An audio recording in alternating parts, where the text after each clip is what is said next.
Vivimos en un mundo en constante cambio que usted merece entender, porque es imposible interpretar la realidad que vivimos sin conocer cada uno de sus colores. Porque muchos son los tonos de la actualidad. Presentamos Matices. Una producción de Noticias Monumental.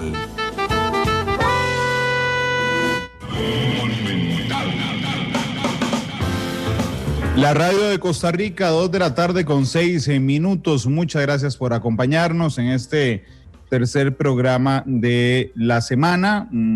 Por supuesto, por estar con nosotros siempre y por confiar en los análisis que hacemos aquí en Matices, utilizando como principal insumo la información nacional e internacional de lo que ocurre en las últimas horas. Contarles, por supuesto, que había una enorme expectativa después de la cadena de prensa del presidente de la República el domingo pasado respecto a el presupuesto que se presentó el lunes anterior y también relacionado con un proyecto que busca disminuir los salarios y las jornadas de los funcionarios públicos que ganen más de 1,5 millones de colones. Ante esta situación, yo invité hoy a la ministra de Planificación, doña Pilar Garrido, y al ministro de Hacienda, don Elian Villegas, para que nos acompañen en el programa. Doña Pilar, ¿cómo le va? Bienvenida, muy buena tarde. Creo que el micrófono está silenciado, el de ustedes. Ahora ya, sí, tenés razón. Buenas tardes para vos y para todos los radioescuchas. Gracias, ministra, por acompañarnos. Don Elian, el ministro de Hacienda, don Elian Villegas, bienvenido. Don Elian, ¿qué tal? Bien, y usted, don Randall, muchas gracias por la invitación y aquí estamos a la orden suya y a los radioescuchas. Muchas gracias. Yo quiero recordarle a nuestra audiencia que ustedes pueden seguir el programa a través de diferentes plataformas. Estamos en vivo en radio, 93.5 en FM. Estamos en internet, monumental.co.cr. Estamos en el Facebook Live de Noticias Monumental. Tenemos 1 minuto al aire y hay más de 400 personas con nosotros.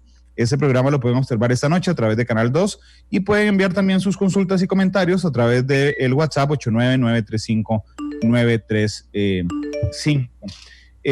Bueno, ustedes presentaron el presupuesto el lunes pasado con un recorte que, según un montón de diputados, y es el relato público que reina durante las últimas horas, no era el recorte que habían prometido. Incluso, hoy yo entrevisté a varios diputados, dijeron, maquillaron los datos para que el recorte pareciera lo que ellos señalaron. Así es que, el que ustedes guste, puede empezar. ¿Maquillaron o no los datos para ver cuánto les daba el recorte este presupuesto? En lo más mínimo, los datos no han sido maquillados. Lo que está planteando una diputada en la Asamblea, y que es lo que ha generado esta confusión, es un tema contable. Lo que hicieron, nosotros planteamos un recorte y el esfuerzo de recorte del Estado es de 328,000 millones de colones, de los cuales 50,000 son de intereses y 278,000 son recortes en distintas partidas del presupuesto. Ahora, dentro del presupuesto también van unos gastos. ¿Cuáles son esos gastos que van? Van 75,000 millones para bono proteger, van alrededor de 15,000 millones también para bono proteger que provienen del impuesto a los combustibles, va 3,400,000 que fue una indemnización por un tema de seguros, va una donación que hizo la República de Corea por un poco menos de 50 millones de colones, va un superávit libre de la Defensoría de los Habitantes de 46 millones, y los diputados precisamente en un empréstito anterior dijeron, de este empréstito hay que tomar al menos 60 millones de dólares para la caja, y a eso se le están adicionando 8,500 millones para un total de 42,000 millones. Entonces, lo que están haciendo aquí en el tema es muy sencillo, están tomando estos gastos y se los restan al recorte que estamos haciendo. Entonces está diciendo, usted está recortando 278,000 o está recortando 328,000 junto con los intereses, y al quitarle todo esto nos da menos. Lo que pasa es que todos esos gastos llevan su partida de ingresos. Los 75,000 millones que van aquí en la parte de bono proteger, usted lo junta con los 75,000 millones que es el traspaso del patrimonio del INSS, y se mata uno con otro. Los 15.000 millones que van para bono proteger al IMAS, al Ministerio de Trabajo, perdón, también viene desde este otro lado, que es propiamente la ley de los combustibles. Los 42.000 millones que van para la caja vienen del empréstito. Entonces, contablemente lo que hicieron es que toman una partida, pero no toman la otra, y entonces ahí se les provoca el desbalance. Entonces, la situación clara es, hay un esfuerzo de recorte por parte del Estado. Ese esfuerzo de recorte es de 278.000 millones de colones, más 50.000 millones en intereses. Lo otro, lo que se está gastando en este presupuesto que se ingresa como gasto, tiene partidas correspondientes de ingreso que se matan unas con otras, de tal forma que si se quiere sumar este gasto, habría que sumar también el ingreso, y el efecto entonces es igual a cero, y por tanto quedaríamos nuevamente con la suma de 328.000 millones en recorte. Don Elian y doña Pilar, pero eso es sumando intereses, porque aquí hay tres datos. Hay un dato que da el análisis de la Asamblea Legislativa que dice que son solo 192.000 millones de colones. Eso se explica, como lo ha hecho don Elian hace un instante, con las partidas que se matan entre ellas. Pero aún así, entonces, el recorte como tal no es de 328.000 millones de colones, es de 275.000 millones de colones. El recorte, don Randall, es de 278.000 en distintas partidas y en servicio de la deuda de 50.000. Ahora, aquí se ha querido de alguna forma minimizar el tema de los intereses. Y yo sé que usted nos ha oído 100 veces hablar del tema de cambiar deuda cara por deuda barata.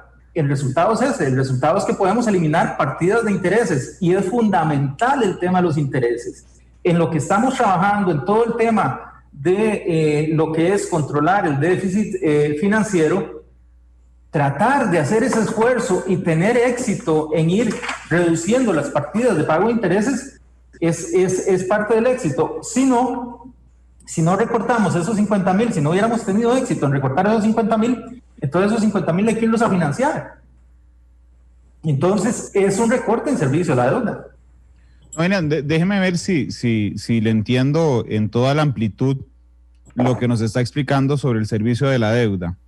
Si yo tengo un ingreso de 1.000.000 de colones y tengo un problema en lo particular y tengo que enfrentar un recorte de gastos porque no me alcanza con ese dinero, y entonces yo digo, bueno, está bien, voy a recortar, voy a usar menos electricidad, voy a quitar uno de los teléfonos, ok, y además tengo una deuda de la hipoteca. Entonces voy al banco y les digo, ¿es posible renegociar esto? Porque resulta que tenía el préstamo a 20 años y ahora lo necesito a 30 para que la cuota sea más baja. Y entonces, en lugar de pagar 300.000 al mes de ese préstamo, paso a pagar 200.000 al mes. Entonces, usted lo que me está diciendo es que dentro de ese recorte entra 10.000 que me ruede luz, 30.000 que me ruede teléfono, 20.000 que me ruede cable y 100.000 que me ahorré del pago de esa deuda. Imagínense que es parecido, nada más con una pequeña diferencia. Resulta que esos aportes usted se los tiene que realizar a un tercero. Es una casa que usted tiene que mantener, donde en esa casa usted tiene que pagar todo eso y tiene que pagar la hipoteca. Y entonces, precisamente a raíz de la pandemia, a usted le dijeron, bueno, en vez de ganar 1.000.000 de colones, le vamos a pagar en adelante 800.000 colones. Y entonces, precisamente, usted va al banco y le dice al banco, vea, yo a usted le tengo que pagar 300.000 colones por esa hipoteca, pero yo no le puedo pagar esa tasa de interés que estoy pagando por esa casa, que no es mía, que es una casa de un tercero, porque yo a ellos nada más les voy a dar en adelante 200.000 colones para que paguen esa hipoteca. Entonces ahí usted se está ahorrando esos 100.000 colones. Esos 100.000 colones es plata que no sale de su bolsillo. Aquí es igual. Es más, si nosotros pudiéramos ahorrar únicamente en intereses y pudiéramos ahorrar mucho más dinero en intereses, nosotros salimos del tema del déficit financiero. Aquí el mayor colchón, el mayor problema que nosotros tenemos tiene que ver con los intereses. Los intereses se comen un 20% del presupuesto. estamos hablando de que los intereses prácticamente se comen un presupuesto igual al del Ministerio de Educación. Entonces, es fundamental el tema de intereses. Es fundamental lo que usted le paga a un banco como país, pero entonces, don Elian y doña Pilar, ¿a ustedes les parece que esta interpretación que hacen los diputados en el sentido de que el ahorro de esos intereses no es parte, digamos, del recorte de gasto, es una lectura malintencionada o politiquera de lo que han presentado para crucificarlos ayer en la Comisión de Hacendarios? Yo no lo calificaría, yo creo que es una interpretación diferente que hacen ellos. Con todo respeto, ahí yo lo que les diría es que también lo que nosotros decimos respecto a la importancia de los intereses es fundamental, y es tan fundamental que precisamente eso explica si el déficit va para arriba o si logramos controlarlo. Entonces, mientras nosotros, o por lo menos a mí en lo particular, no me genera una gran preocupación si esto lo suma o no lo suma. Lo que me interesa es irlo reduciendo, porque ahí es donde tenemos el efecto práctico, y ese efecto práctico es lo que se va a ver en la economía nacional. Sí. Al final lo que interesa es que se reduzca el pago por intereses.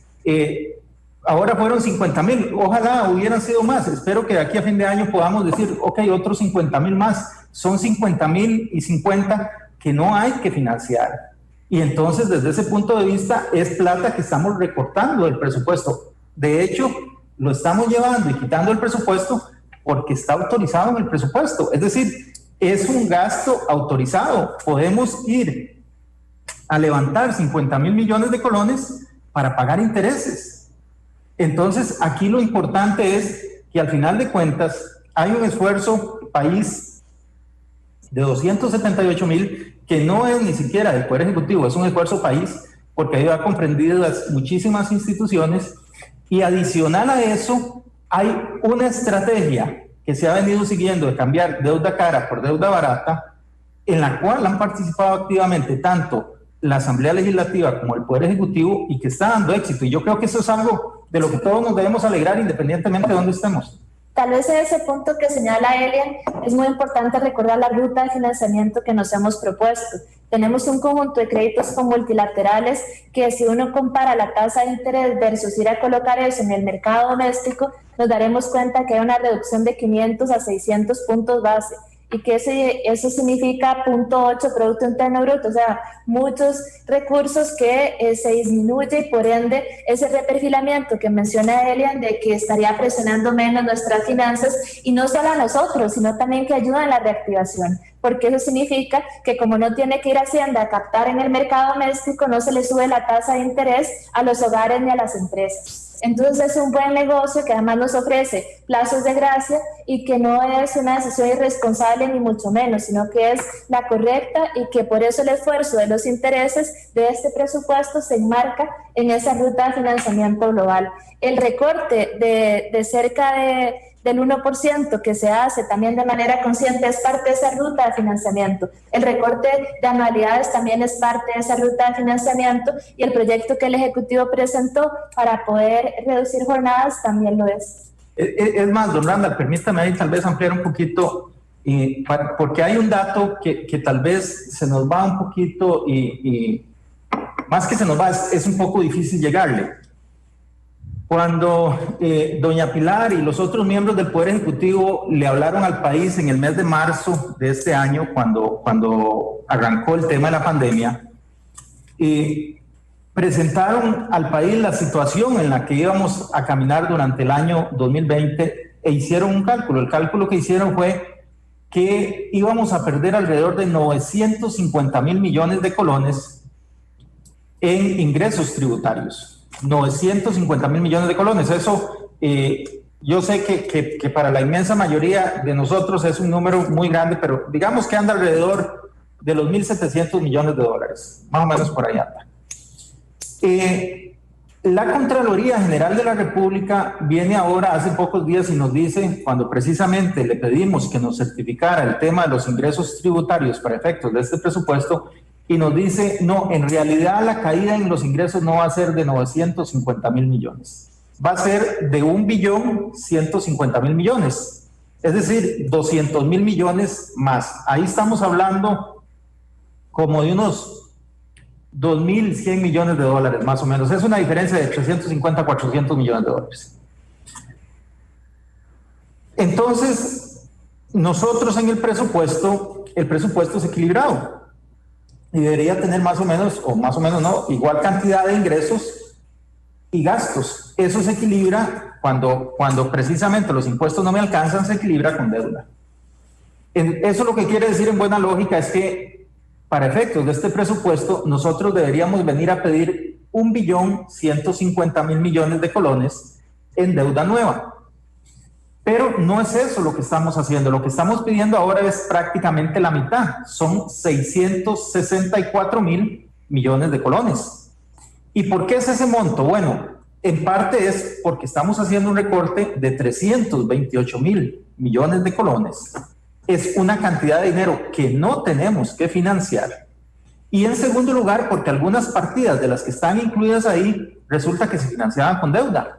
Entonces, al estar financiadas con deuda, algunas de esas partidas, eso nos ayuda todavía a que el recorte sea más exitoso. Entonces, aquí lo importante para mí, creo que también es este número, y es que precisamente a raíz de este esfuerzo que estamos haciendo y que hace el Estado costarricense, en realidad vamos a tener que salir a captar alrededor de 500.000 millones de colones menos de lo que habríamos tenido que captar si no hubiéramos hecho este esfuerzo. Con otra tasa. Sí.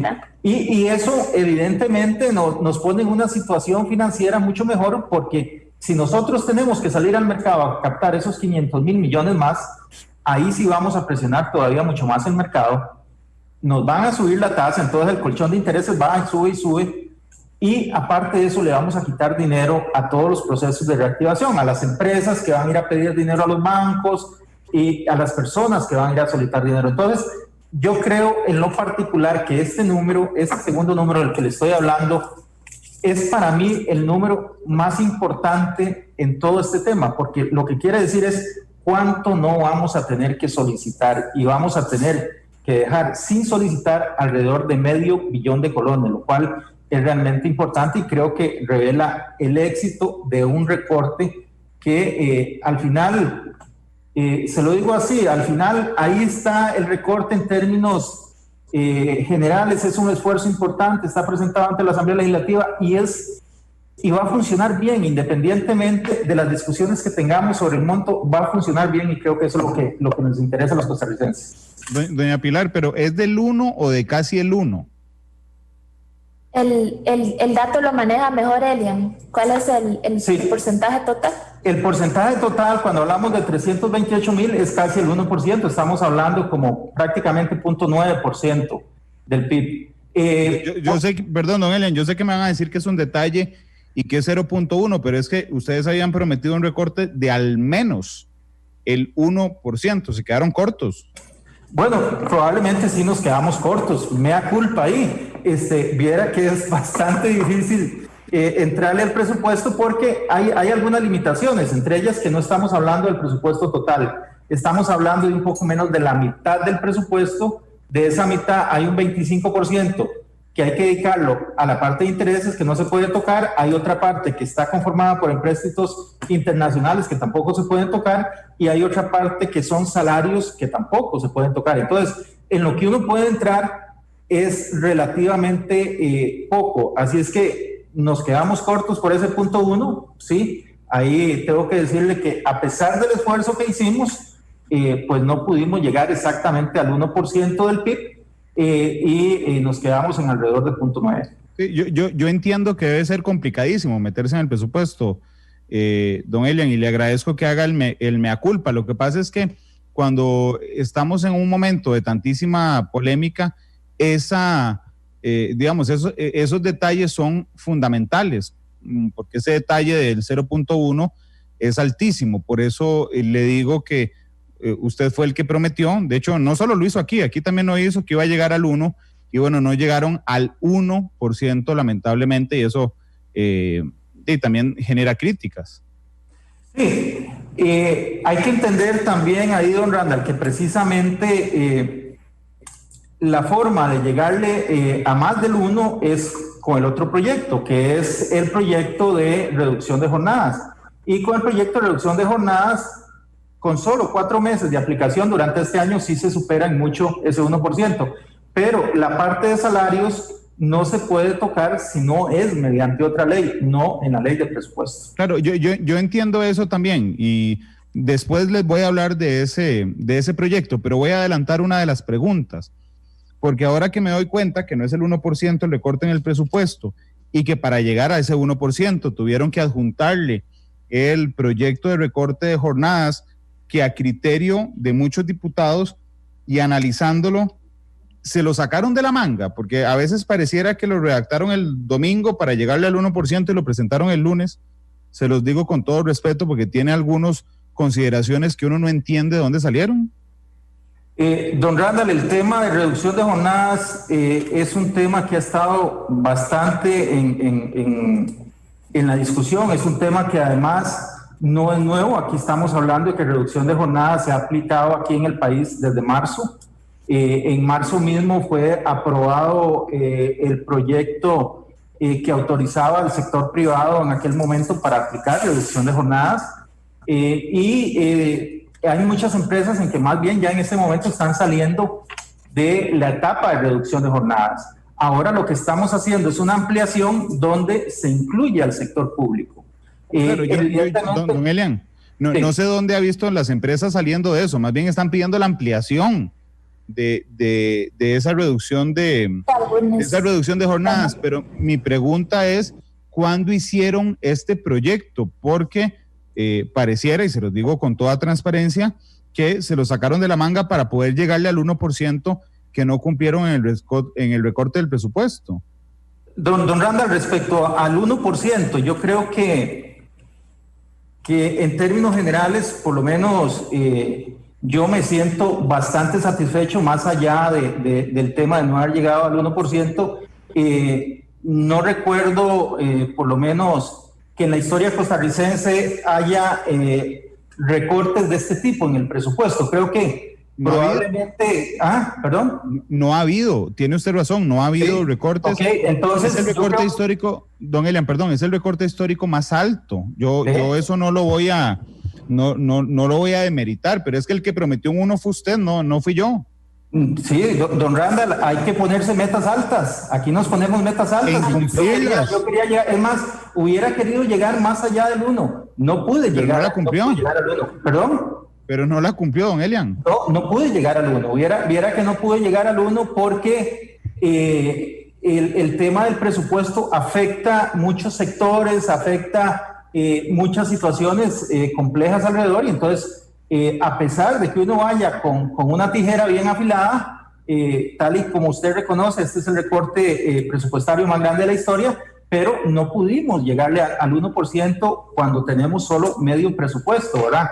Yo esperaría que en el próximo presupuesto ordinario, que es el que hay que presentar en los próximos días, no le voy a decir si va a ser el 1 o el medio, pero haremos un esfuerzo grande también para que ahí se refleje el principio de austeridad, que es lo que más nos interesa a nosotros desde el Ministerio de Hacienda, que realmente entendamos que el gasto público debe ser un gasto público absolutamente necesario, porque en la medida en que se haga algún gasto que no sea estrictamente necesario, estamos haciendo que el resto de la sociedad pues de alguna forma se vea perjudicada, y eso es algo que tenemos que evitar, y nos concentraremos mucho para evitar que eso suceda en el presupuesto ordinario que presentamos en 6 semanas prácticamente.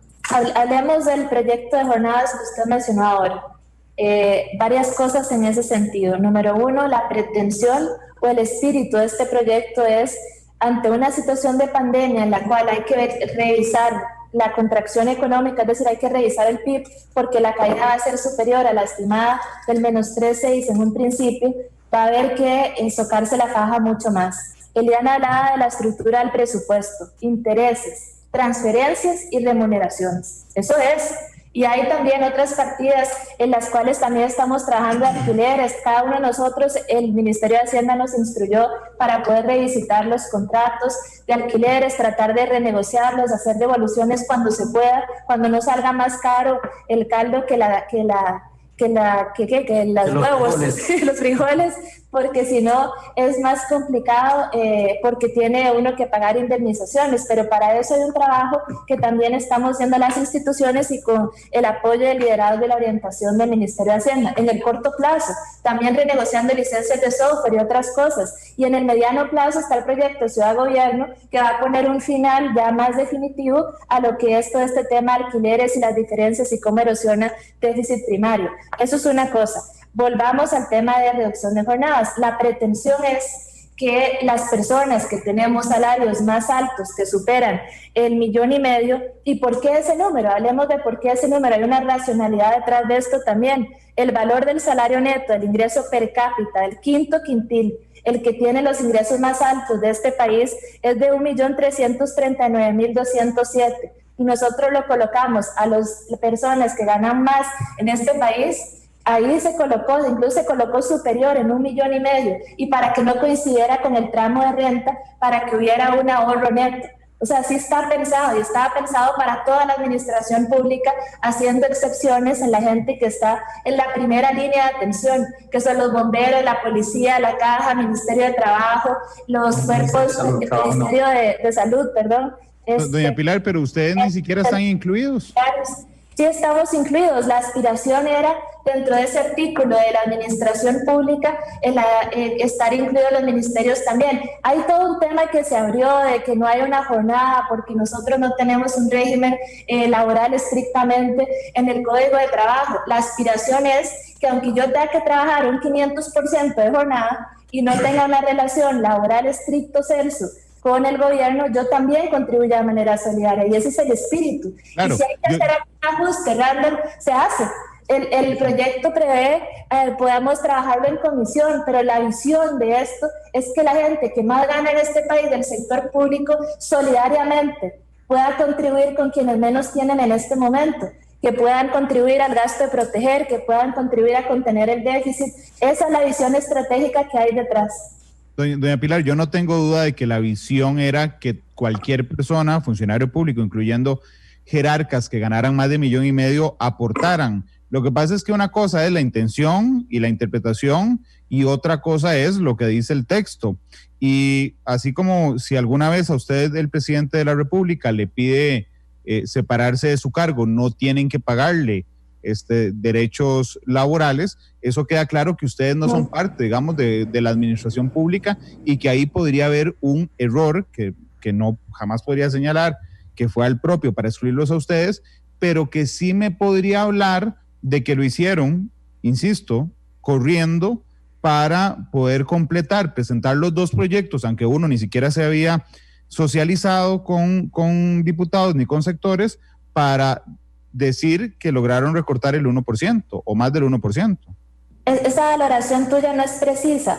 Lo que sí es correcto señalar es que en el caso de que haya algún error de interpretación, algún tema que no ha alineado con la visión estratégica, pues enmienda. Si los proyectos son esos, son una construcción de manera conjunta y se puede hacer. La visión es que quienes más ganamos, quienes más están aportando al sector público, puedan entonces de manera solidaria hacerlo. Yo incluso me pienso que nosotros, los ministros, los presidentes ejecutivos, los diputados mismos que tienen una remuneración de 4 millones de colones, desde luego que uno sabe que van a querer contribuir, que van a poder donar ese 15%, aunque su jornada sea superior y estén en la línea de atención también activa y que superen mucho su jornada. Ese tema se puede, si es necesario precisarlo, se hará, pero sí es importante tomar una decisión. Esto es sencillo. Queremos o no que las personas del sector público que están en ese quinto quintil de manera solidaria aporten a las finanzas del Estado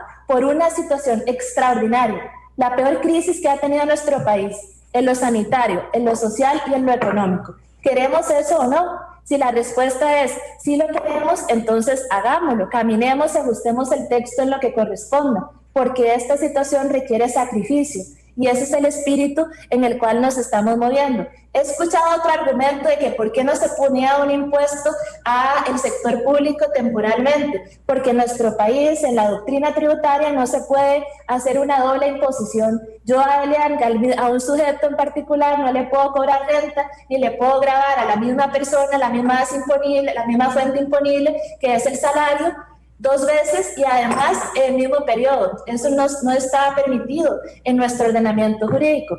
¿Qué aplicaba? Bueno, entonces aplicaría de otra manera un impuesto que también va en la línea de afectar al conjunto de la sociedad en momentos en que sabemos que tenemos un muy alto desempleo y que se aumentan los costos, pues entonces va a haber que despedir más personas y ya tenemos cifras muy altas de desempleo, como el resto del mundo, porque otra vez, esta es una situación extraordinaria que amerita medidas extraordinarias. Es lo fundamental y lo más sencillo.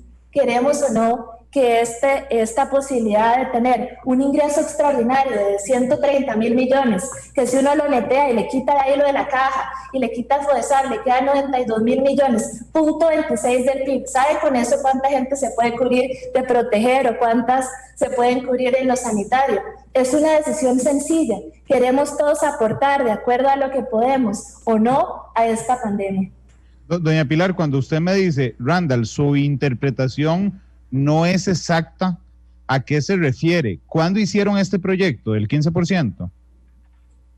Este es un trabajo que se ha venido visualizando. Recuerde que el Consejo Económico está de manera constante visualizando opciones. Usted me hizo esta pregunta de reducción de jornadas en marzo. No sé si lo recuerda cuando fui al programa y yo le dije que todas las opciones estaban en la mesa.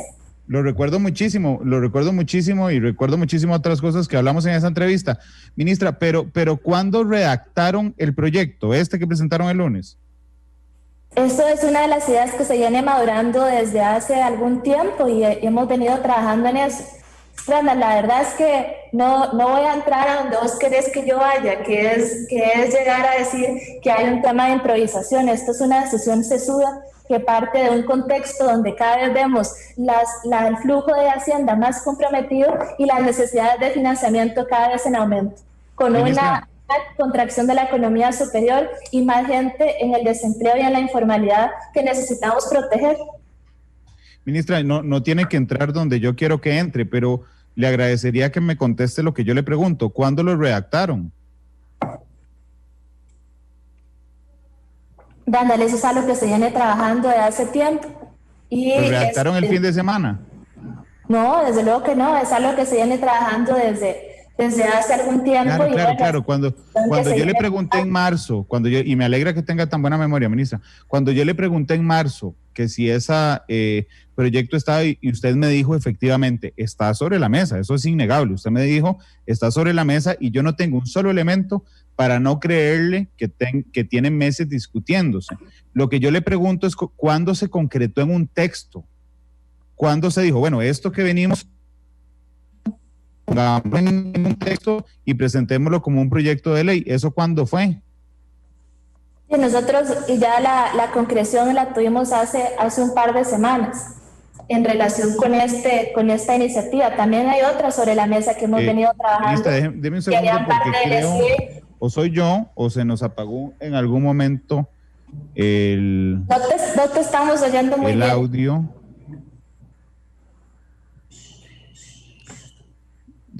Disculpen, ministro, deme un momento porque aquí algo pasó. Vamos a ver. Hola. ¿Ahí me escuchan? ¿Pueden quitar el silenciado un segundo? Ahí yo les escucho bien. Muchas gracias, disculpen. Sí, perfecto, adelante. Gracias. Ministra, mi pregunta en específico es ¿cuándo fue que lo concretaron en un texto? Y no veo ningún problema en que me lo cuente. Pero eso, ¿qué diferencia? ¿Cuánto fue? No sé, pero no. Hace un par de semanas tenemos diferentes opciones. Le voy a contar a usted y a todos los radioescuchas. El Consejo de Gobierno tiene un conjunto de medidas y también se lo conté en marzo. Un conjunto de medidas que a partir de cómo vaya avanzando la pandemia se van a ir implementando. Y ahí en cada una de esas hay un un centro de decisión y ahí vamos tomando poco a poco las medidas que corresponden. En este momento hay una situación acuciante y entonces nosotros ya teníamos mapeadas las medidas y hace un par de semanas terminamos de pulir. ¿Hay algún detalle? El texto no es perfecto. Nosotros, Deiliana y yo, podemos vivir con que haya algún error y poder tratar de enmendarlo activamente con las y los diputados. Eso no es un problema. Lo podemos asumir como este tema de que no hay una relación de jornada, pero sí hay una decisión. Y lo que corresponde en este momento es, de manera solidaria, caminar hacia ahí. Y quienes más tienen, tenemos la primera obligación. De quienes tenemos salarios superiores al 1,5 millones, el más alto del quinto quintil, tenemos la obligación de aportar más. Es así de sencillo, es así de limpio, es así y hay una decisión que hay que tomar. Tal vez ahí, don Randall, vale la pena ver a qué hace referencia el proyecto, cuál es el ámbito de cobertura, porque el ámbito de cobertura lo define en función del artículo 26 de la Ley General de Salarios. Y el artículo 26 dice: aplicación. Las disposiciones del presente capítulo siguientes se aplicarán a 1.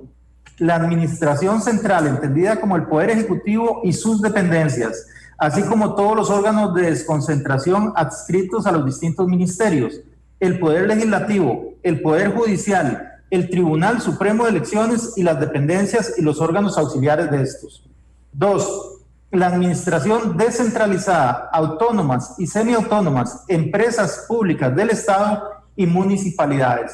Ese es el ámbito de aplicación del artículo 26. Ahora, si por alguna razón técnica se señala es que este grupo tiene una situación especial, etcétera, lo que hay que hacer es incluirlo, pero el artículo 26 claramente dice: Poder Ejecutivo, Poder Legislativo, Poder Judicial, Tribunal Supremo de Elecciones, empresas públicas del Estado. Imagínense que una de las dudas que tenía alguna gente por ahí era, por ejemplo, si los puestos de bolsa de los bancos públicos forman parte de esto. Por supuesto que forman parte, digamos, ahí están como empresas públicas del Estado. ¿Por qué? Porque son empresas que le pertenecen a los bancos del Estado. Entonces, es en sentido amplio que está generado el concepto. Si hay que hacer alguna precisión, pues como dice la ministra, yo creo que será. Si hay que hacer alguna precisión, lo harán. Ministra, usted sabe que yo la respeto muchísimo, pero le pido por favor que no califique mis preguntas y que me las conteste.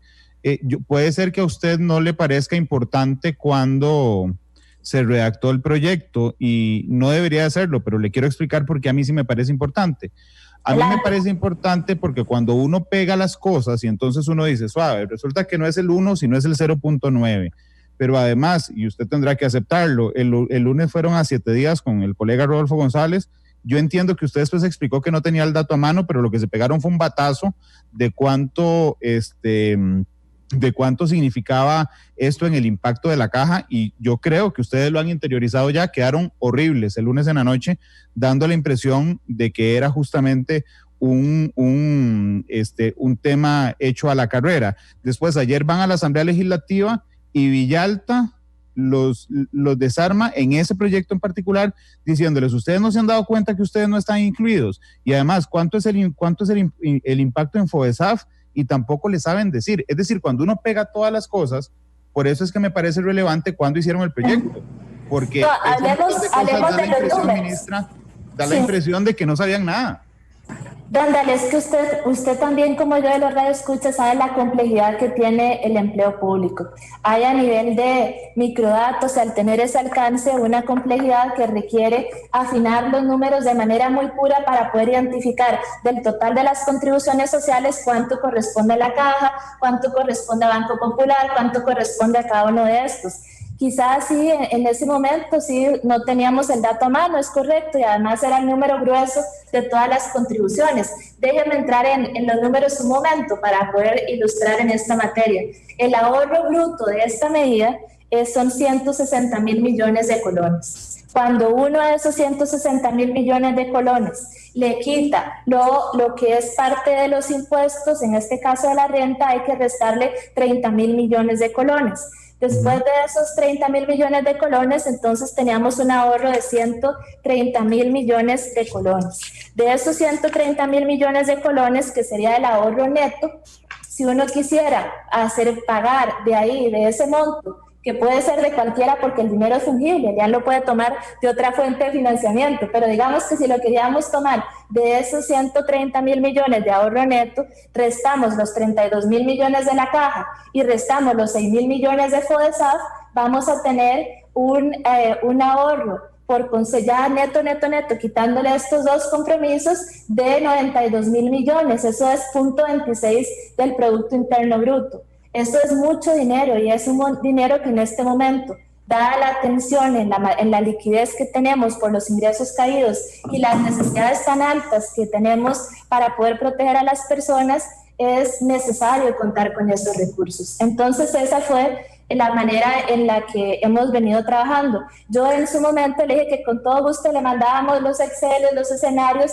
todo lo que tenemos, porque lo hemos venido trabajando con mucha responsabilidad, tanto Hacienda como Mideplan y el Consejo Económico en su conjunto. Entonces, con todo gusto se lo podemos dar. Ahora, también escucho un argumento, repasando lo que en su momento está uno en la Asamblea y no está escuchando 100% todo de manera precisa, porque hay ruidos que uno escucha también. Entonces cuando uno limpia el mensaje se decía que había que ir a colocar eso, pero es que eso ya está presupuestado, ya tiene una fuente de financiamiento para este año. La plata de la caja, pues se le dará a la caja como se le tenía que dar igual, porque eso es un compromiso que estamos asumiendo al reconocer que está en la primera línea de la atención de la pandemia y que es importante hacer frente a eso. En el caso de FODESAF, pues igual, ahora ha habido un recorte en algunas de las partidas que se hicieron por el lado del PAMBI, pero bueno, estos 6.000 millones pues también se le darán porque ya está presupuestado, no es que se va a ir a conseguir más deuda como en algún momento se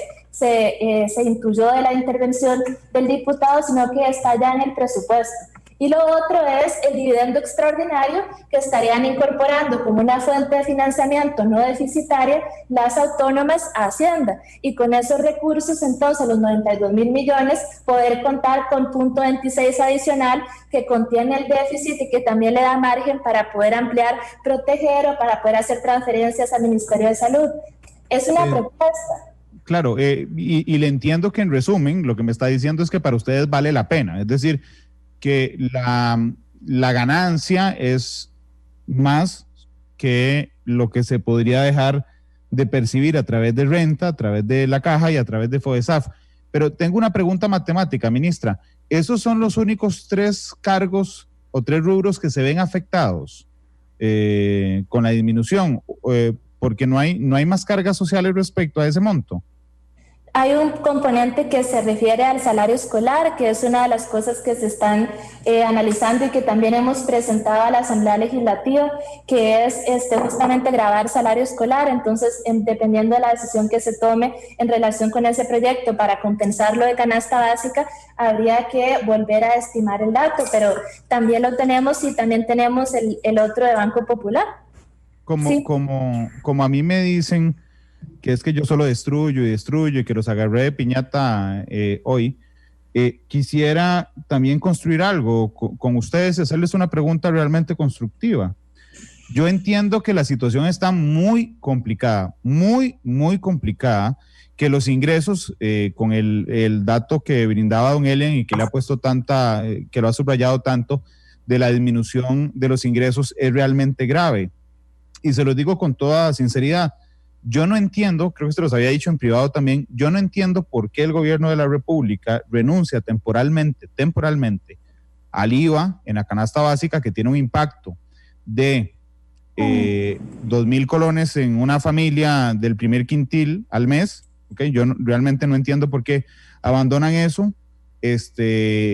Segundo, porque esta reducción en las jornadas que les genera este ahorro, en lugar de hacer una reducción de jornadas, y le entendí que pasó por ahí doña Pilar, no hacen un impuesto solidario escalonado, donde los funcionarios públicos que ganen, y progresivo, que ganen 500.000 colones o más, aporten el 1%, los de 750 al 2%, los de 1 millón el 5%, los de 1,5 millones el 10%, los de 2,5 millones el 15%, y así nos dejamos de este discurso de que hay gente que aporta y que no aporta, y todos aportamos conforme a lo que ganamos, y no se vería afectado si usted le pone un impuesto solidario, no se vería afectado ni la caja, ni renta, ni FODESAF. ¿Por qué no lo hicieron así?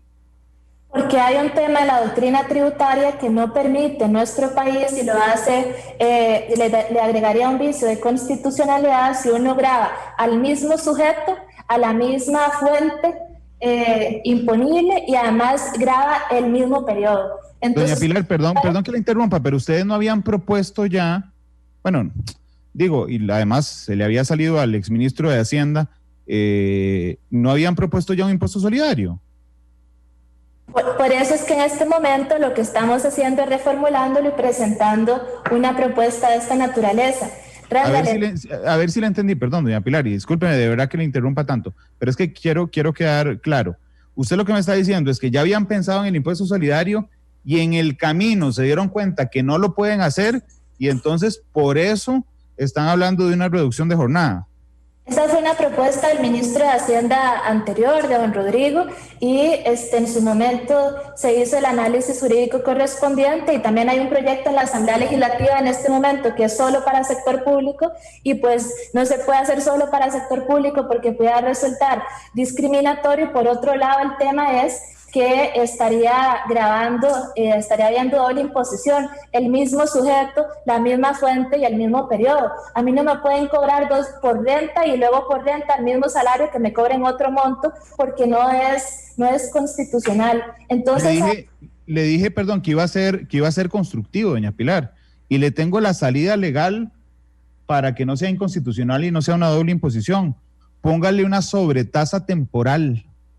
Una sobretasa temporal. Al impuesto de renta. Así es. Póngale una sobretasa temporal al impuesto de renta, se ahorra los 30,000 que estamos afectando a la caja, los 30,000, perdón, de renta, los 32,000 de caja y los 6,000 de FODESAF y listo. Randall, en realidad esto, como sin proyecto, no se está afectando a la caja. Esa afirmación que vos hiciste no es precisa, porque nosotros de igual manera estaríamos, no es un detalle, es muy importante, porque hay una narrativa colocada en ese sentido. Se lo compro, no están afectando a la caja. Está bien, no están afectando a la caja. ¿Tampoco? No, está bien, doña Pilar, voy a cambiar el término entonces. Pongan una sobretasa de renta, ¿verdad? Y no generamos esa disminución de ingresos, ¿le parece? A la caja, a FODESAF y a renta. Y entonces, en lugar de tener 92,000 millones en ganancias, van a tener 160,000 millones en ganancias y no tienen que restarle esos poquitos y así hacen una sobretasa, no tienen problema con la ley y la hacen. Lo primero es que no se están disminuyendo los ingresos ni de la caja ni de FODESAF, ni tampoco afectando, porque nosotros vamos a seguir trasladando esos recursos a pesar de que se disminuya la jornada. Este proyecto de alguna manera también es progresivo. Estamos hablando de la gente que gana 1,5 millones de colones en adelante, lo cual el valor es superior al valor del salario neto del ingreso per cápita del quinto quintil, y eso no es menor. Es la gente que obtiene más ingresos en nuestro país, entonces también tiene ese componente de progresividad. Hay otro elemento que también de lo que se trata es de que el sacrificio sea de tanto del sector público como del sector privado, y ahí estamos comprometidos. Ya hubo un primer sacrificio, por decir de alguna manera, que la propia dinámica de la pandemia ocasionó, y ya se redujeron las jornadas en el sector privado, ya se hizo ahí, y si uno aumenta los tramos de renta temporalmente, no puede decidir hacerlo exclusivamente para el sector público, sino también tiene que hacerlo para el sector privado, y eso dentro del total de los costos de producción en una agenda de una contracción económica como nunca ha visto este país, y lo quiero enfatizar porque de verdad parece que no estamos en la peor crisis de nuestro país y que hay que tomar medidas extraordinarias y que además esto es algo temporal. Entonces, si uno afecta también nuevamente y le hace subir los costos de planilla y por ende de producción al sector privado, va a haber más gente que también vaya a tener que ser despedida, y ese no es el espíritu de esta medida. Ni Elia, ni yo, ni el gobierno en su conjunto, ni el señor presidente quiere hacer una medida que no sea de manera solidaria, sino por el contrario, asumir un poco de sacrificio y asumir también caminar en una agenda que sea de esta manera. Posteriormente vendrán otras reformas, es que esta es una. vamos a seguir caminando en esa lógica. La idea también es que quienes más tenemos estabilidad y quienes tenemos salarios superiores al 1,5 millones podamos contribuir. No sé si alguien quiere aportar en esa lógica. No, me parece que, digamos, lo que está planteando Pilar va en la línea que hemos discutido ampliamente. Nosotros, don Randall, y sin demérito de que después haya que volver sobre algunas de esas ideas, pero estos temas sí fueron discutidos con amplitud. Durante por lo menos el último mes y medio que yo he estado, repetidamente hemos estado dando vueltas con estos temas, porque parte de la preocupación es qué medida podemos tomar que sea solidaria, que sea una medida que no venga a generar una inconstitucionalidad, que ojalá tenga alguna aplicación anterior, que haya jurisprudencia, etcétera. Y en el caso concreto de reducción de jornada tiene esa ventaja, y es que recientemente se aplicó. En todos estos otros casos, pues también existían algunos inconvenientes. Evidentemente, reducción de jornadas, como cualquier otro impuesto, tiene una serie de inconvenientes. Bueno, y en este caso no es precisamente un impuesto.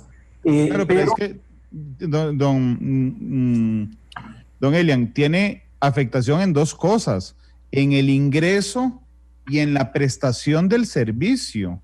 No, eso no es preciso. Ok. Hoy nada es preciso, doña Pilar. Es que no. Increíblemente todo lo que yo digo es menos preciso que el proyecto que ustedes presentaron y que no se los van a aprobar.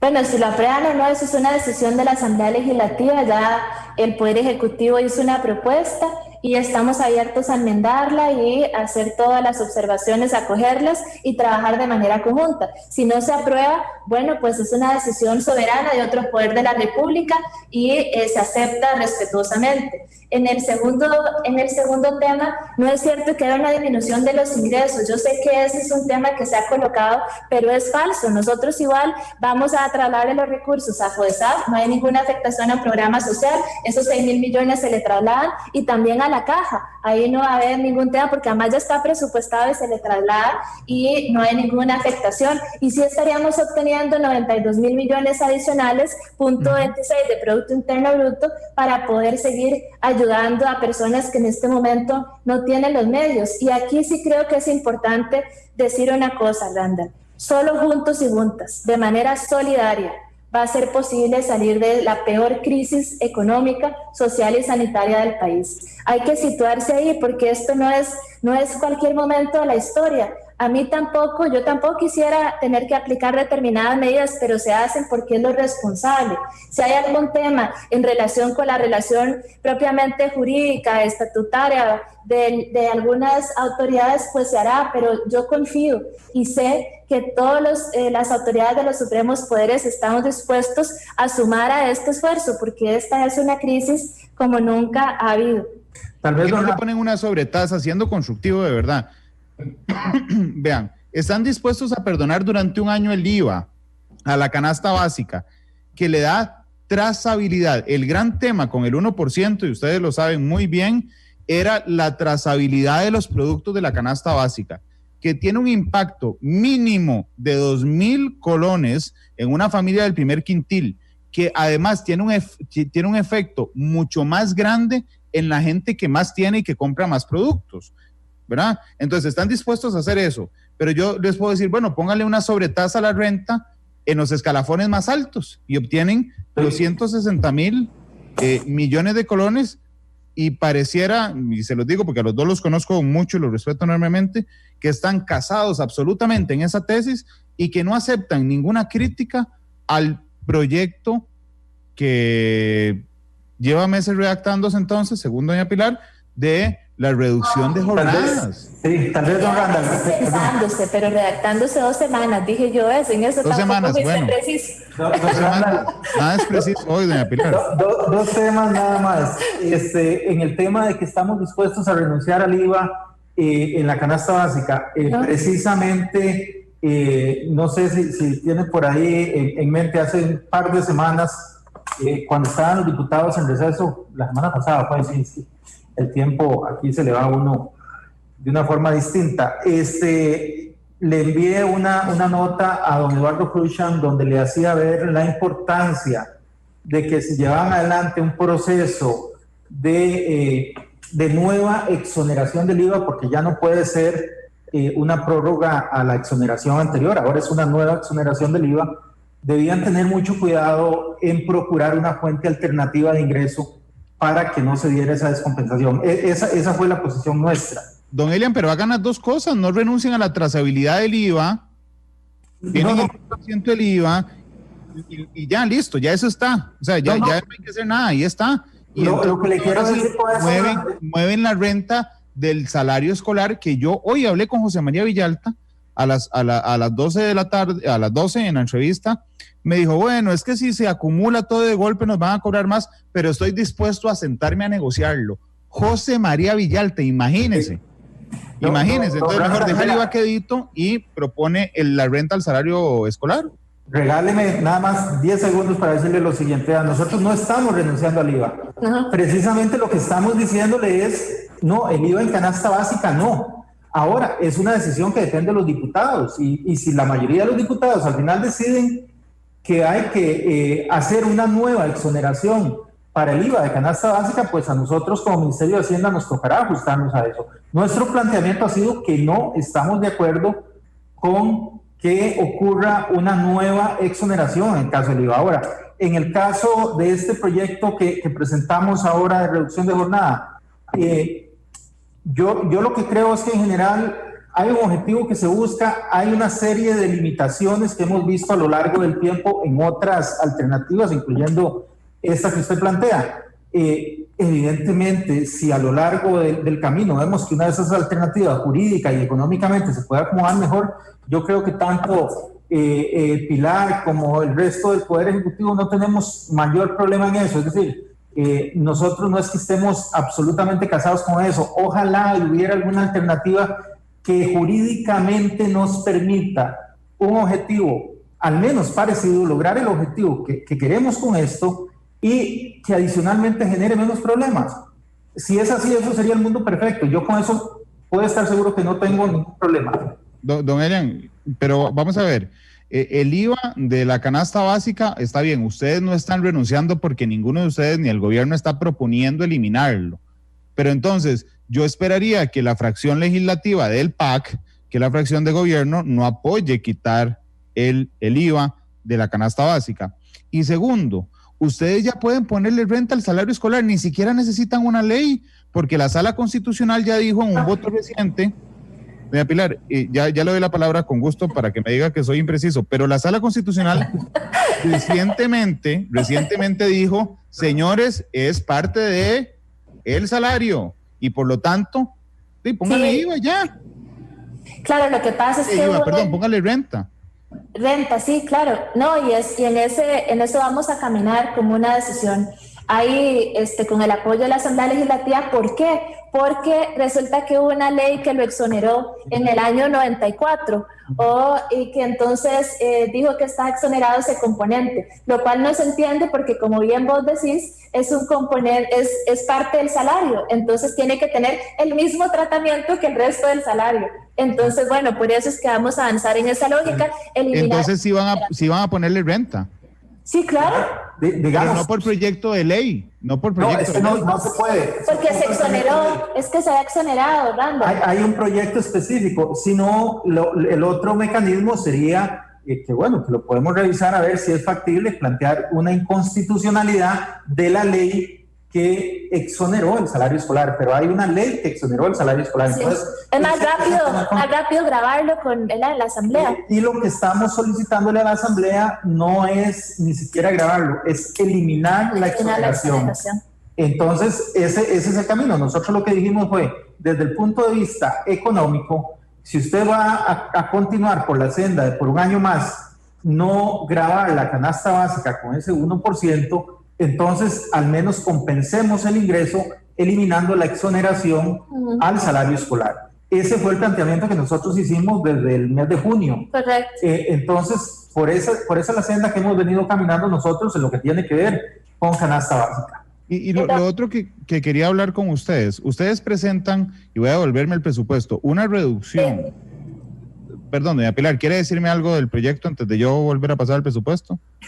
No, justamente lo que quería señalar es que esta es una ruta también de política pública que nos estamos marcando y que tiene que ver con revisar el conjunto de las exoneraciones y pasar a analizarlo de manera adecuada, muy en la línea de lo que hoy discutíamos en el marco del Comité Económico de la OCDE, y que sé que es un tema que vas a discutir el día de mañana con los colegas del comité. Es una decisión para poder justamente garantizar mayores potestades redistributivas y no estar eliminando beneficios a quien en este momento ya no tiene sentido que lo tenga, ni tampoco a quienes no deberían ostentarlo, sino que tenga un carácter redistributivo.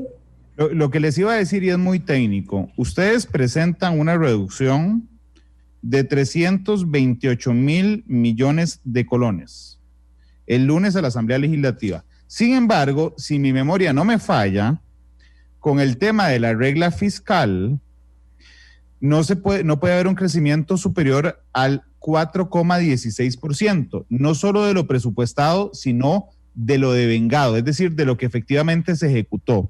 Como el año pasado, igual que todos los años, se subejecutó el presupuesto, significa que a pura regla fiscal, el gobierno tiene que cortar 500,000 millones de colones, es decir, todavía más que los 328,000 millones de colones que hicieron en el ejercicio. Es decir, a pura regla fiscal, nos ahorramos casi 2 puntos del PIB. Sí, ahí, don Randall, precisamente ese es el pulso que toca llevar en la segunda parte del año. El hecho de que una partida esté autorizada en el presupuesto no significa que deba ser gastada. Pero el hecho de que una partida no exista en el presupuesto significa que ya fue eliminada. Y entonces esa partida no es accesible desde ningún punto de vista. Por eso la importancia del recorte, porque elimina partidas del presupuesto y elimina posibilidades de gasto. Ahora, nosotros en esta segunda parte del año, como Ministerio de Hacienda, tenemos que concentrarnos en llevar el cumplimiento estricto de la regla fiscal de forma tal que allá donde no se haya levantado la regla fiscal por la pandemia, tenemos que ir cumpliendo en conjunto contra el ejecutado. Y eso es importante, y ahí habrá que ver no solo las subejecuciones, sino que en algunos momentos habrá que decir que algunas transferencias no podrán realizarse precisamente por esa situación que le estoy comentando. Claro, ¿y por qué no lo ven ya, don Elian? ¿No es que urge, en lugar de verlo después? No, es que no se puede ver ya, hay que verlo a lo largo del tiempo, don Randall, porque precisamente hay que ir viendo qué se va ocupando y qué no se va ocupando. Yo no le puedo decir en este momento al Ministerio de Salud, por ejemplo, cierre todas las plazas que tiene vacantes. De hecho, fue el único ministerio que no entregó ni una sola plaza. ¿Por qué razón? Porque no sabemos lo que va a ocurrir con la pandemia. Igualmente, hay una serie de gastos que se pueden ir controlando, que se pueden ir ejecutando, se van llevando poco a poco, y vamos controlando la ejecución de aquí hasta el final del año para poder cumplir con la regla fiscal. Pero en este momento sería como que en enero arrancáramos diciendo, bueno, del presupuesto le voy a quitar tanto de una vez, porque el presupuesto que está presentando se tiene que cumplir con la ejecución al final del año, con el del año anterior. Entonces hay que tener un poco de cuidado con eso, porque el presupuesto está vivo y en este momento las instituciones están ejecutando el presupuesto. Claro, ¿sabes qué es importante decir también, más allá de la regla? Que para qué también está contenido en el presupuesto, que es motivo de la pandemia, porque tal vez eso no lo hemos contado bien. Por ejemplo, hay la situación de incertidumbre que hay en muchas familias en relación con el bono proteger, el segundo y el tercer pago. Ahí tenemos contenido 90,000 millones de colones para poder hacer frente a ese segundo y tercer pago para más de 500,000 familias. También hablando de la sostenibilidad de las finanzas de la caja y hablando de ahí sí, una disminución real de la base mínima contributiva, poder darles esos 33,000 millones por 3 meses que se disminuyó la base mínima contributiva y 8,500 adicionales para honrar el compromiso por el cuarto mes, y también 3,000 millones de pensiones del régimen no contributivo adicionales. Y pues sí, algunas instituciones que han visto sus ingresos caídos por las medidas de confinamiento de la crisis, como el Incofer, que ahí también hemos tenido que trasladar 1.000 millones en la propuesta para poder atender sus ingresos caídos y garantizarle que no caiga un cierre técnico y poder seguir operando y prestando servicios. Yo tengo otras dudas, perdonen, pero así como le di el punto a doña Pilar de que en marzo cuando vino me dijo que todas las propuestas estaban sobre la mesa, sí. El 30 de junio yo entrevisté a don Elian y le pregunté que se habían valorado la reducción de la jornada en el sector público y usted, don Elian, me dijo que no había ningún proyecto respecto a eso.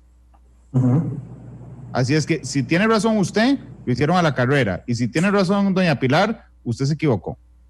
Bueno, en ese momento yo no tenía el proyecto. Sí se había venido hablando, digamos. Mira, yo el tema de reducción de jornadas, a mí me lo hablan prácticamente todos los días en todas las reuniones que tengo con gente de fuera del ministerio. Es una voz continua sobre el tema. Ahora, en ese momento, yo no tenía el proyecto, eso puedo darle plena garantía.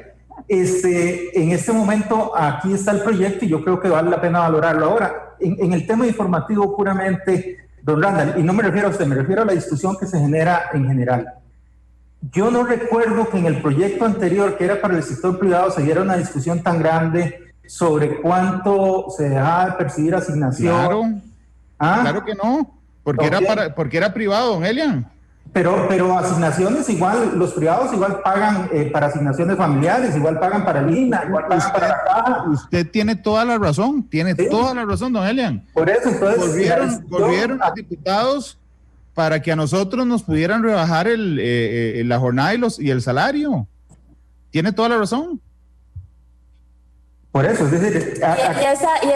Y esos 33.000 millones a los 8.500 los estamos pagando nosotros por la disminución de la base mínima contributiva para asumir el costo de habilitar ese mecanismo flexible para el sector privado. Entonces, vean, Randall, de lo que se trata cuando en el otro proyecto no va a haber disminución, porque ya les dijimos que lo vamos a seguir pagando. Okay. Y saben otra cosa que quisiera aportar, hay un componente muy alto de incertidumbre sobre la duración de la pandemia. Al día de hoy hubo más de 500 casos. Esa incertidumbre se traslada hacia la duración de esto, las posibilidades de recuperarse, las necesidades de seguir aplicando medidas de confinamiento, las necesidades de seguir protegiendo a las personas, al número de desempleo que aquí, como en Estados Unidos, como en diferentes países, también va a ir aumentando. Hay una incertidumbre que es intrínseca a esta pandemia y que se refleja en la inestabilidad del trabajo. Quienes tenemos estabilidad y estamos en la posibilidad de contribuir porque estamos en un estamento alto, lo correcto, el imperativo ético es hacerlo.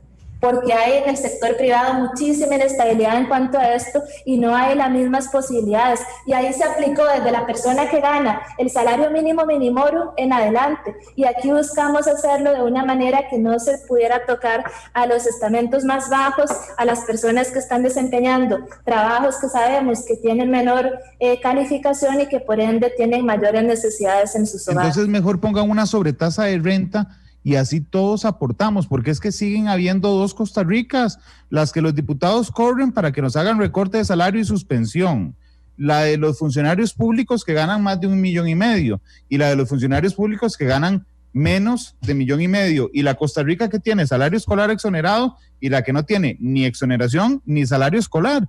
Pues, hagamos todo más igual. Don Randall, vamos a hacer una cosa. ¿A usted le ha llegado por ahí algún mensajito con algún análisis jurídico, aunque sea pequeñito, de esto? No, de la sobretasa. ¿Sí? Sí, envíenmelo, lo volvemos a revisar. Yo quiero decirle que en eso nosotros presentamos un proyecto porque creemos que es la vía desde el punto de vista jurídico y desde el punto de vista ético más clara para poder llevar este tema, pero... Es más, le propongo algo mejor, don Elian. Adelante. Le propongo algo mejor. Podemos hacerlo en vivo, la otra semana, y yo lo invito a usted, por supuesto, y busco especialistas que desde lo jurídico analicen la sobretasa y así realmente, vean, a mí me pasan diciendo que es que yo lo único que quiero es... Dígame cuándo, nada más, don Randall, no hay problema. Excelente, me parece buenísimo. Pero realmente lo que podríamos es construir. Doña Pilar o don Elian, ya presentaron ustedes los informes quincenales en los que se había quedado sobre los préstamos aprobados, el del BID y la transferencia de... Ya se presentó sí, don Randall, ya se presentó ante la Contraloría. Incluso tuvimos alguna reunión con la Contraloría para ver exactamente el tipo de informe, para ponernos de acuerdo un poquito en la calidad de la información que había que remitirles, y eso ya se hizo con la Contraloría y ya se está remitiendo. Porque al principio el primer informe era como muy escueto, hubo alguna crítica por eso, entonces se buscó un tipo de informe un poquito distinto. Ok, bueno, ya no sé si lo habrán leído porque ustedes pasan súper ocupados, pero hoy se presentó el informe de la OCDE, por lo menos lo ojearon. No, claro que lo leímos, nosotros somos... Todo, las 400 páginas. Del comité, es que trabajamos en él, Randall, acuérdese que somos parte del equipo técnico que contribuye con ese esfuerzo. ¿Vieron la página 44? De memoria no sé cómo es la página 44, es que... No se preocupe, yo tampoco pretendo que se la sepa de memoria, doña Pilar. No pretendo que sea tan precisa. No pretendo que sea tan precisa, pero le voy a soplar. Aguinaldo. La OCDE dice, señores, quítenle la exoneración al aguinaldo y le ponen renta. ¿Qué les parece? Ay, don Randall, es muy complicado en este momento. Digamos, yo creo que si bien estamos buscando la forma de llevar un poquito más de recursos a la hacienda pública, también hay que tener mucho cuidado con exactamente dónde disparamos todas las balas, ¿verdad? Porque no podemos siempre ir detrás de los mismos, ¿verdad? Hay que tener mucho cuidado en eso, hay que ser equitativo y yo por lo menos permítanme decirle que en este momento no lo veo y creo que en muchos días más no vería un impuesto sobre el aguinaldo. ¿Por qué es impopular? Más que impopular, porque estamos hablando de cosas como reducción de jornada. Si no es reducción de jornada, una sobretasa temporal. Estamos hablando de eliminar la exoneración al salario escolar. Entonces ya son demasiados toros en el ruedo como para la otro, ¿verdad? Perdón, antes de que me vengan a quemar la oficina, lo del aguinaldo no fue idea mía, están en la página 44 de la OCDE, que le recomienda a Costa Rica quitar la exoneración del aguinaldo. Ustedes, el proyecto... ¿Sabe qué? También yo iba a decir, muy importante, en el informe hay otros temas en los que ya hemos tomado decisiones en avanzar.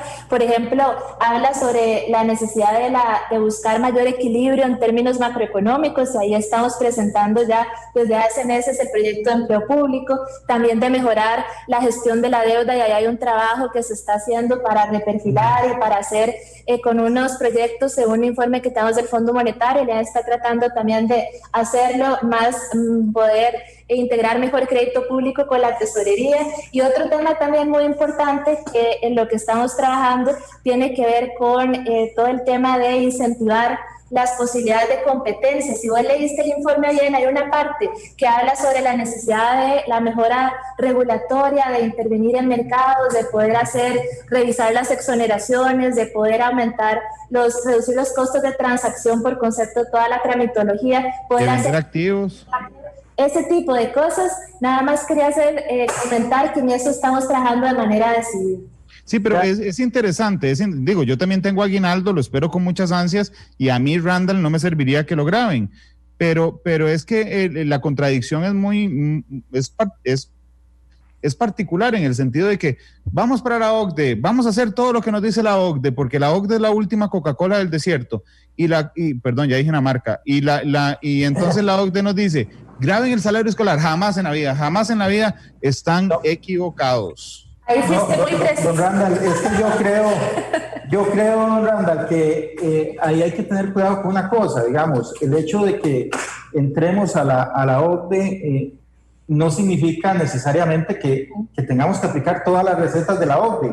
Es decir, yo estoy de acuerdo, la OCDE puede ser la última botellita de agua en el desierto, pero a partir de ahí tenemos que ver qué cosas son aplicables y qué no. Hay una serie de recomendaciones que tal vez no necesariamente son aplicables hoy en Costa Rica, pero vea qué importante este cuadrito que presentan acá. ¿Lo ves? No sé si lo pueden ver ahí. No lo veo, pero si me dicen cuál página está, yo lo abro. Está en la página 42. Cerquita de la otra vez. Y lo que nos dice es que el empleo público representa una gran parte de los ingresos públicos. Y resulta que en Costa Rica el empleo público representa alrededor del 50% de los ingresos públicos. De todos los países, aquí se puede ver, la barrita verde es el promedio de OECD y la barrita roja somos nosotros. Estamos al puro final como el país donde dedicamos la mayor cantidad del ingreso público al empleo público. Por eso, claro, más allá de si eso es bueno o malo, el tema es que por eso es que es importante hacer este tipo de medidas, porque si no tomamos alguna medida sobre el tema del salario público, entonces no hay forma posible de afectar presupuesto, se hace mucho más difícil controlar el déficit fiscal. ¿Por qué? Porque entonces el crecimiento de los salarios se nos vuelve exponencial, etcétera. Por eso, en la ley 9635 se tomaron unas medidas, en la ley de empleo público vienen otras medidas. Por eso es que hablamos de que el salario escolar 21-22 debería no pagarse. Por eso, ¿perdón? La anualidad, perdón. Por eso es que hablamos que el salario escolar debería quedar sin la exoneración. Pero entonces se contradice lo del aguinaldo, ¿se dio cuenta, don Elian? Se está contradiciendo en el tema del aguinaldo. A mí tampoco me gusta, pero es que ustedes se contradicen. Vea, ese gráfico que usted me acaba de leer es mucho más interesante cuando uno lo pega con el gráfico anterior, ¿verdad? Donde dice que Costa Rica es el 7º país de la OCDE que tiene menos cantidad de funcionarios públicos porcentuales. Ok, entonces cuando usted pega esa menos cantidad con el otro gráfico, que es el que más gastamos porcentualmente, se da cuenta que somos los que menos tenemos, pero que nos salen carísimos. Entonces, o es blanco o es negro, o nos proponemos a disminuir y eliminamos... Pero este programa no es de matices. ¿Sí? Está bien, hagámoslo gris, pero que seamos todos grises iguales. Lo que pasa, don Randall, es que usted no puede aplicarle un impuesto al aguinaldo a los servidores públicos. ¿Por qué? Porque tendría que aplicarlo a todos los aguinaldos. Ah, sí, señor, yo no estoy diciendo que a los funcionarios públicos. Bueno, es que en la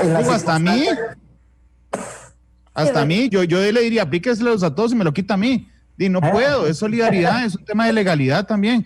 Pero finalmente, ya me comí yo la pausa comercial, me disculpan, pero es que hay vamos a ver, hay temas que realmente llaman enormemente la atención, y uno tiene que ver directamente con la negociación con el Fondo Monetario Internacional. A ver. El FMI nos está pidiendo subir los impuestos, ¿sí o no? El FMI en el momento en que nosotros empecemos a negociar el Standby Arrangement, una vez que logremos avanzar en la línea rápida de financiamiento que está en la Asamblea Legislativa por 508 millones de dólares, no nos dice qué hay que hacer.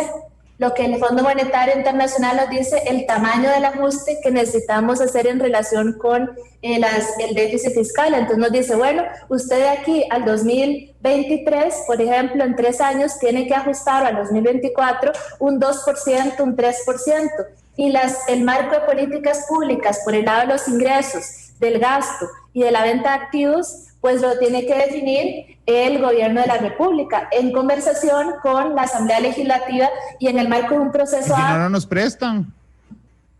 No, eso no es verdad. Lo que hay que hacer es el ajuste. que se señala, y en esas tres dimensiones, en el lado de los ingresos, en el lado del gasto y en el lado de venta de activos. Entonces, ministra, el lado de ingresos significa que vamos a ir con impuestos. No necesariamente, pues tampoco está fuera de la mesa. Es que en una pandemia como esta, y me devuelvo a Pilar en marzo, está todo sobre la mesa, Randall. Y en eso yo sé que genera incertidumbre, pero es así. Está todo sobre la mesa siempre y cuando sea equitativo, genere progresividad y sea lo mejor para nuestro país. Voy a devolverme a Pilar en marzo también. Cuando yo le pregunté que lo del tema del recorte a las jornadas y a los salarios en lo particular, le pregunto, ¿cuándo lo analizaron o lo socializaron con los sindicatos, doña Pilar? No, esta medida no fue socializada con los sindicatos. Ok, ¿cuándo lo socializaron o lo discutieron con la UCAEP? Con la UCAEP tampoco, ellos no lo han planteado, pero tampoco es que lo hemos discutido ampliamente con ellos, ¿no? No lo hemos discutido. Ojo, yo soy el peor amigo de los sindicatos, pero ¿por qué no lo discutieron con ellos? Es que la otra lectura es que ustedes solo le hacen caso a los empresarios y por eso no ponen ninguna medida fuerte respecto a la evasión. Por eso no le ponen una renta, por ejemplo, a los grandes capitales en el sentido de aumentarla para ayudar en esta situación, y tampoco socializan un tema que claramente tiene que ver con los funcionarios públicos, no lo ven con los sindicatos. Entonces, entramos en otra contradicción. Cuando tienen que ver los aumentos en el sector privado, sientan a los sindicatos sin que tengan vela en ese entierro, pero ahí lo sientan. Pero cuando van a tocarles el tema del empleo público, ahí ni los llaman por teléfono. Tal vez dos precisiones adicionales, la palabra del día.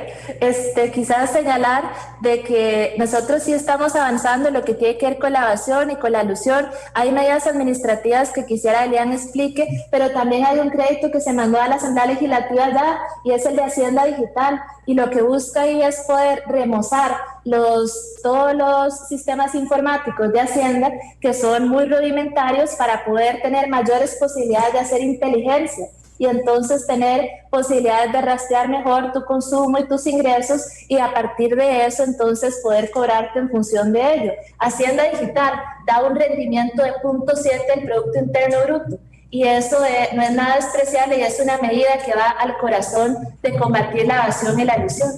Sí, yo les iba a pedir un segundo porque necesito hacer una pausa comercial. Y necesito regresar con la canción, pero como no quiero dejar que don Elian se trague las palabras que me iba a mencionar, don Elian tiene 30 segundos para decirme lo que usted guste. Ok, en el tema de evasión e ilusión por el lado de los ingresos, hubo una consultoría que hizo precisamente el Fondo Monetario Internacional en el 2018, septiembre de 2018, donde señaló una hoja de ruta. Estamos haciendo el esfuerzo de apegarnos a esa hoja de ruta para que podamos modernizar de una mejor manera administración tributaria y administración aduanera. Eso, unido al esfuerzo que se está haciendo con Hacienda Digital y factura electrónica, nos van a dar herramientas importantes para poder meternos fuerte en el tema de evasión y ilusión. Ok, permítanme ir a la pausa, a cabina, que la hagamos por favor lo más corta que podamos, y van pensando ustedes en la canción. Son las 3:28. Yo los quiero invitar mañana. Estarán conmigo analizando el informe de la OCDE, de la OCDE, la ministra de Comercio Exterior, Diala Jiménez, y el presidente del Banco Central, don Rodrigo Cubero. Son las 3:28, vamos a la pausa y volvemos.